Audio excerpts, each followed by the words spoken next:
welcome to the Good People Beer Club. I'm here with Mazen Hajur. Yeah. Don't worry about the family. Yeah. There's something in my dialect where I just can't pronounce that. There's something in a lot of people's dialect. Yeah. I can't pronounce that. He's actually the owner and CEO and brewmaster. Yeah. Basically everything for the 961 Brewery, out of Lebanon. So we're here sitting here talking. We actually have his Lebanese Pale Ale. So we're gonna sit here and talk a little bit about the 961 Brewery and where it got its start. And talk about beer. And talk about beer. Of course. I love beer. That's what we're always here for. So I'm gonna go ahead and open this up for us, and hopefully it's cold enough. Actually, I kind of prefer not drinking this too cold. Yeah, well, I think it brings out all the aromatics in this specific well, beer. by cold enough, I mean it was in a 70-degree room, and I walked it over here in the cold, so That's fine. hopefully it's lower than 70 degrees. So I guess start off telling us a little bit about this beer. I know it's definitely can be called a Lebanese Pale Ale because it's not just a pale ale. It has a lot of Lebanese kick to it. Yeah. Actually, this specific beer was. We have a regular lineup of beers, and we wanted to do something special because when we started brewing, we had no idea about beer.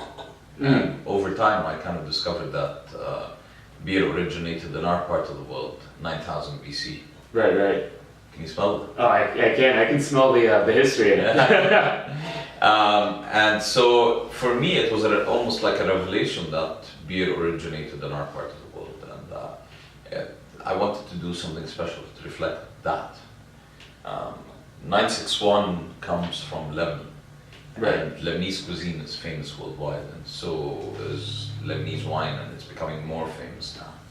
But we never had a famous beer, and with this, what I was trying to do was to try and bring in some of that culinary tradition.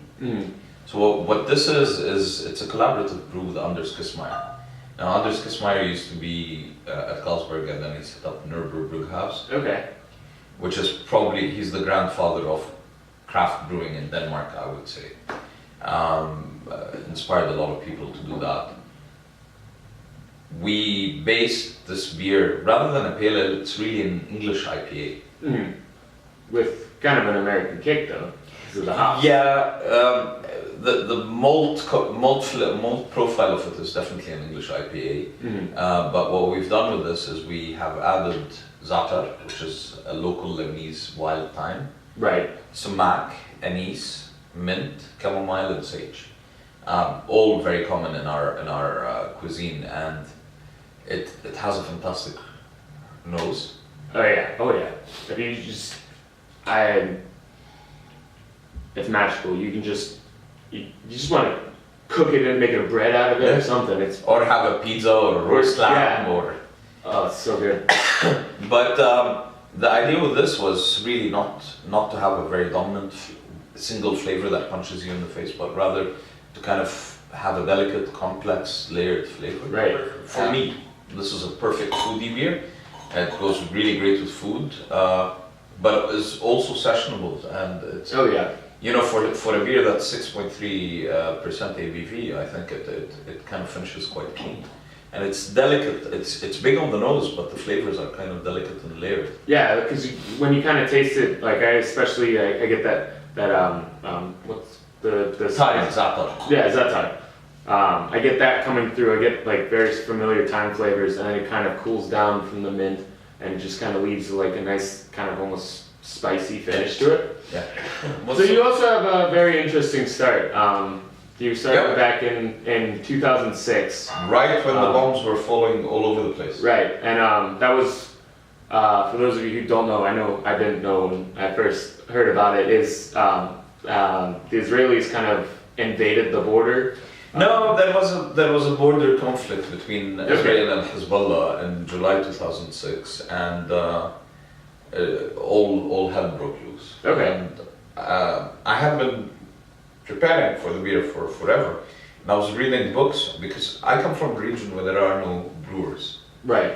So we started basically I started buying every book and reading it and trying to figure out how to brew beer on my own. Mm. I couldn't tap someone, knock on the door and say, how do you brew beer? Because nobody does it. Right, exactly. So my partner, Henrik from Denmark, had been flying in and out of Beirut on holidays. Mhm. And he would get me barley and hops in his handbag. And imagine slipping hops through customs. Yeah. When there is no beer tradition, it's like, oh, what is that good stuff? You Yeah. think you're sneaking in some weed in here. Yeah. But so I built up a reserve of all these ingredients, and I was trying to figure out how to get into home brewing. When one day I was sitting on my balcony, and the bombs were landing on the horizon, like not too far away, and the house was shaking. And of course, the electricity was out because they had bombed the power generators. Right. And so it was hot. I was sitting on the balcony. I opened up Beer School. One of my favorites. Yeah, the autobiography of Steve Hindy, Yeah. who I had never met, didn't even know who he was, but I was interested in Brooklyn Brewery. Also, literally right down the street from Literally where we down are. the street. And I was impressed by Brooklyn Brewery, so I wanted to learn more about the brewery itself and what they've done. First page, first sentence, first paragraph. I woke up to the sounds of bombs exploding outside my hotel Alexandra in Beirut, and I was like, what the hell? And it turns out Steve was the Associated Press journalist 20 years Right. before that, Right. during the civil war in Lebanon. And that's when we started brewing. And I started brewing because I was fed up with macro beers. Right. Because especially in the Lebanese area, it's like Heineken, Bud. Heineken. It's an offshoot of Heineken, right? Heineken, Bud, Corona, Efes, the Turkish company which now is partially owned by Sam Miller. Okay. Almaza, our local subsidiary of Heineken, which Yeah. to me, It's, Same, it's macro, nonetheless. same, Yeah. exactly. So you're kind of one of the you are still the only craft brewer in the area. We're now trying to help a friend of mine in Jordan set up a microbrewery. So we gave him some technical advice. We tried to help him out with setting him up with some equipment. And I hope this picks up because, you know, a lot of times I'm asked the question, what if someone comes and duplicates you? I'm like, great. The more beer, Mm-hmm. the better for the market. Exactly. You know, The more the beer culture spreads. I mean, I am the only microbrewery probably from Morocco to Pakistan, not including Israel. And Right. maybe if you wanted to consider Taibi a craft beer, a microbrewery. It is definitely micro in size, but I mean, we brew more ales and more interesting stuff. Mhm. To me, more interesting stuff. well, I personally never had it, so They make a very good lager. They actually make a very Which good lager. it's actually pretty hard to do from experience. It's, Probably the most difficult style to make is we'll make right, not necessarily make. Exactly. So I know when you actually started, you had quite a huge portfolio of beers. Because you were We've brewed some really crazy things. I mean, we've to date probably brewed about 30 different beers because we started off with our own bar. right. We went to a brew pub because we weren't legally allowed to brew on premise in Lebanon. Okay. So we would brew 5 minutes drive down the road and keg it and bring it into the bar. So we had a lot of scope to experiment, and we've done some really cool stuff. I mean, we've done a hybrid between wine and beer, which was basically 40% grape juice, 10% raisins, 10% wheat, 40% barley, fermented using ale yeast and then champagne yeast to 14% alcohol. That sounds awesome. Aged for a year before it was served. What kind of grapes did you use? Like White grapes, white local Beide grapes. okay. So they're an indigenous local Lebanese grape. It was fantastic. And now our next one in this line of beers, so to celebrate Lebanese flavor, is going to be a Brewmaster Select 02, which is an imperial stout, 8% ABV. In Lebanon, when we drink coffee, we boil it with cardamom. Right. You were telling me. Yeah, And that sounds fantastic. that's the way we drink Arabic coffee. And so what we're going to do with this imperial stout is we're going to add cardamom and coffee. And our coffee is coming from one of the oldest family roasteries in Lebanon. Oh, very cool. Still very artisanal. Like, Yeah. they were set up in 1933, and they still brew. They still roast to the traditional recipes. So They still have the old roasters. They still have the old roasters and everything. Very cool. And Yeah. it's father to son to son to son, and it's, See, it's really awesome. that kind of tradition is just great to see that it still holds true and stays around for as long as it does. And they're as passionate about their coffee as we are about our beers. And I love that. Just seeing passionate people come together. Sometimes we seem to forget that the people who really paved the way in the early 80s, and even before that with Maytag and Anchor Steam, Right. Sierra Nevada, Brooklyn Brewery, all these guys, which we now consider a bit more mainstream, Yeah. but those were the beers that really revolutionized it. Yeah. And I mean, they're still making great beers. Yeah. I know Sierra's still putting out a new beer every once in a while. But Brooklyn is actually one of my personal favorite breweries. I agree totally. Um, But I go back to the originals. I still drink the Pale Ale, the Sierra Nevada Pale Ale, and the I Anchor haven't had one in a Steam, long time. But and the Anchor Steam, and Brooklyn's Lager. Yep. I mean, it's not just the specialties that excite me. People who make good beer consistently, irrelevant of who they are. If Bud tomorrow wakes up and makes good beer, power to them. At the we can only hope. At the end of, yeah, but I mean, at the end of the day, as a consumer, I want good beer. Right. These guys make Right. consistently And good beer. like one of the neat parts about this is you are essentially Steve Hindy and I'm like I can't think of the guy Jim Cook, Ken Grossman, Fitz Maytag.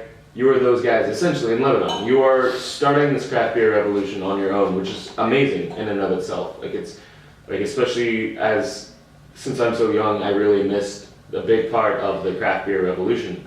But I can't imagine. And this is being why I without it. respect those guys a hell of a lot. I mean, now it's quite common for a couple of guys to say, yeah, we're doing this extreme beer out in blah blah blah blah. Yeah. Now, remember when Sierra Nevada came out with their pale ale, most people said, what the hell is this? Yeah.